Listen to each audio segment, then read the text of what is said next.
We are reading a new book today, and it is Fanny Crosby's Memories of 80 Years, and it is by Frances Jane Crosby, otherwise known as Mrs. Alexander Van Alstyne. It is the story of her life told by herself. It is her ancestry, childhood, womanhood, friendships, incidents, and history of her songs and hymns. And I think you're going to really enjoy this book. She is one of the characters that I do portray as a 95-year-old woman. Dedication. Go, little book, with many a prayer, go on thy pinions light as air. The story and life portray of her who sends thee forth today. Go, little book, God's goodness tell, whose praise her soul enraptured sings, who gave the harp she loved so well, and in her childhood tuned the strings. Go, little book, her years recall, with countless friends so richly bless, she murmurs not where'er befall, but feels the power of perfect rest. Go, little book, should some lone heart forget thee one throb of pain, shouldst thou but play this humble part, thy author has not toiled in vain. Introductory statement. For those friends and acquaintances who have expressed a wish to read the complete story of my life, from my childhood to the present time, I have undertaken the writing of this book, by including even some incidents that, in themselves, may seem trivial, but I have tried to make this account a full and accurate autobiography. In modesty, however, I have also desired to render my story as simply as possible. In fact, to give a vivid picture of my work, my opinions, and my aspirations, not only as a teacher but also as a writer of sacred songs. And if I have spoken with a frankness that may seem akin to egotism, I hope that I may be pardoned, for I am fully aware of the immense debt I owe to those numberless friends, only a few of whom I have been able to mention, and especially to that dear friend of us all who is our light in life. Throughout the pages which follow, I have availed myself of the kind assistance of several persons. I desire to acknowledge here, especially the services of Bigelow and Main Company, for permission to make a few quotations from my copyrighted poems, to J.L.B. Sunderland, for the use of a number of articles that originally appeared in the Albany Railroader, to I. Allen Sankey, Hubert P. Main, Dr. William H. Doane, and Mrs. Mary Upton Currier, for corrections, suggestions, and stories of the hymns, to my sister Mrs. Carrie W. Ryder, for the single-hearted devotion for which she has aided me in every way she could to make this story of mine all that a loving sister would wish it to be, to my friend Mrs. Eva G. Cleveland, who has warmly seconded my sister's efforts, and to my cousin William Losey for the pictures of my early home and its surroundings. In the work of compiling, copying, and arranging this book, I am indebted to the valuable services of H. Aldebert White. Like my old physician, Dr. J. W. G. Clements, through whose generous efforts my first book of poems was issued, he has sacrificed every other consideration and patiently devoted himself to my interest. This he has done, however, as a gift of friendship, and I realize that this book never would have been possible without his assistance. But if this little volume shall be the means of transmitting sunshine into any life, I am sure that all those who have so generously given their aid will feel abundantly rewarded. For myself, it is a rare privilege and a pleasure to twine the blossoms I have been gathering in the garden of memory along the journey of life into a wreath which will be forever a token of fellowship and goodwill. Chapter 1. Flowers that Never Fade. Many of the flowers I planted in the garden of memory during the happy childhood are still blooming sweet and fair after a lapse of more than 80 years.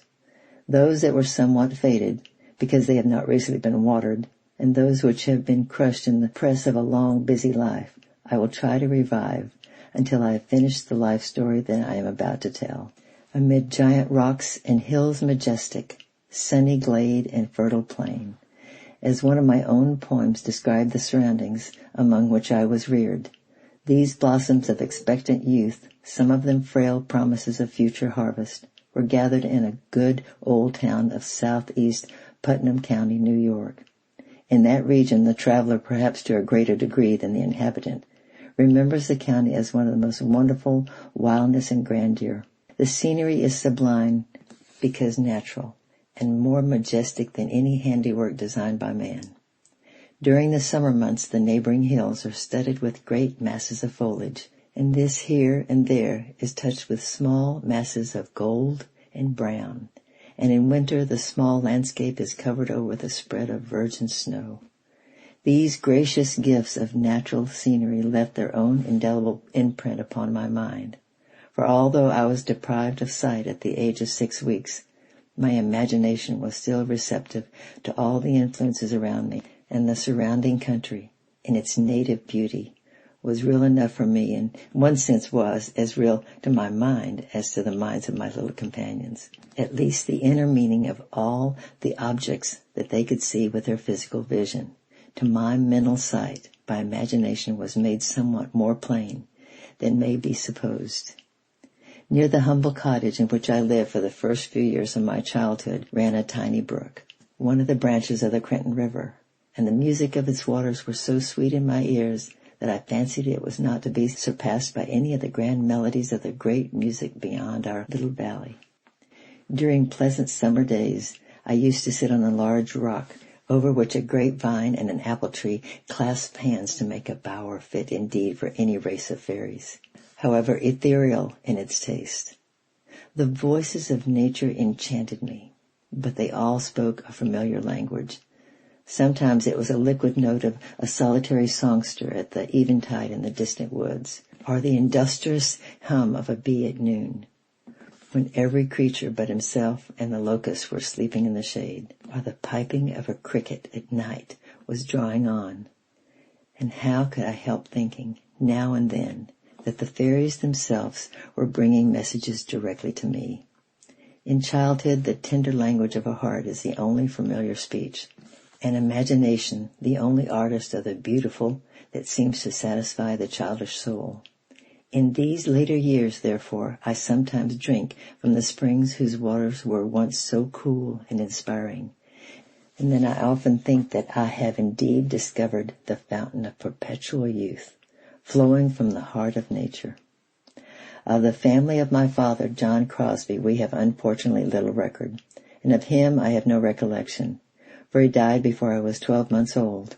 My mother came of a very hardy race, earnest and devout people, noted for their longevity, and she herself lived till past 91, and her great-grandmother attained the goodly age of 103 years, and after she was 82 she rode from Putnam County, New York to Cape Cod and back again, through the half-cleared wilderness. My mother's maiden name was also Crosby, and her line traces back to Simon and Ann Crosby, who came to Boston in 1635 and settled across the Charles River 3 miles from town. Simon Crosby was one of the founders of Harvard College, and his son Thomas Crosby graduated from that institution in 1653. My great-grandfather Isaac Crosby was noted for his wit. While in the Revolutionary War, wishing a furlough that he might visit his home to see a child born during his absence, he told his general that he had 19 children at home and had never seen one of them. Of course, the request was granted. He was the son of Eleazar Crosby and Patience Freeman, the granddaughter of Elder William Brewster, and through Zachariah Paddock, another ancestor on my mother's side, who also descended from Thomas Prince and Major John Freeman. When General Warren was killed at Bunker Hill, it was Crosby, I was told, who caught up the flag as it fell from his hands. Enoch Crosby, the spy of the Revolution, was a cousin of my grandfather's, and I've always read with much interest the account of him, given by Cooper in his novel, The Spy, where he passes under the name of Harvey Birch. This daring, brave patriot sleeps near one of the charming little lakes in Putnam County, not many miles from my own birthplace. My grandmother was a woman of exemplary piety, and from her I learned many useful and abiding lessons. She was a firm believer in prayer, and when I was very young, taught me to believe that our Father in heaven will always give us whatever is for our good, and therefore that we should be careful not to ask him anything that is not consistent with his holy will. At evening time, she used to call me to her dear old rocking chair, and then we would kneel down together and repeat some simple petition. Many years afterwards, when grandmother had departed from earth and that rocking chair had passed into other hands, In a grateful memory, I wrote a poem entitled Grandma's Rocking Chair. There are forms that flit before me, there are tones I yet recall, but the voice of gentle Grandma I remember best of all. In her loving arms she held me, and beneath her patient care, I was borne away to dreamland in her dear old rocking chair. She was always kind, though firm, and never punished me for ordinary offenses. On the contrary, she would talk to me very gently, and in this way she would convince me of my fault and bring me into a state of real, heartfelt penitence. My playmates always knew that I was interested in nearly every kind of childish mischief, and they were not in the least hesitant about inviting me to engage in any of their most daring exploits. On one occasion, Grandmother slapped my hands for some breach of good behavior. This grieved me greatly, and at once bitter resentment sprang up in my heart. Thinking to soothe myself, a little companion called me out to play with him. But as I went, something within me said, "Yes, I will play with you, but I will hurt you, for my grandma has hurt me."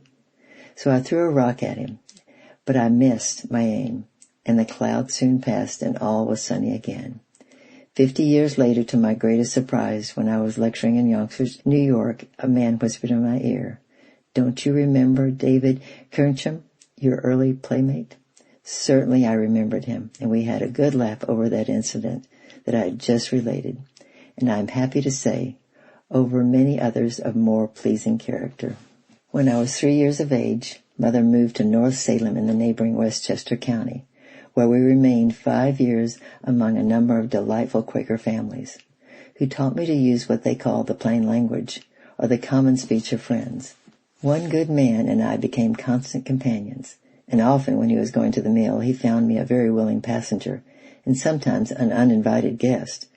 But whenever I persisted in going, he generally gave way after the first feeble resistance. "No, thee aren't going with me," he would say, and I as surely replied, "David, I tell thee I am going to mill with thee." "Well, get thy bonnet and come along." When I had exhausted all the methods of entertainment at my commands, Mother came to me and said, "I think I have found something that will please you."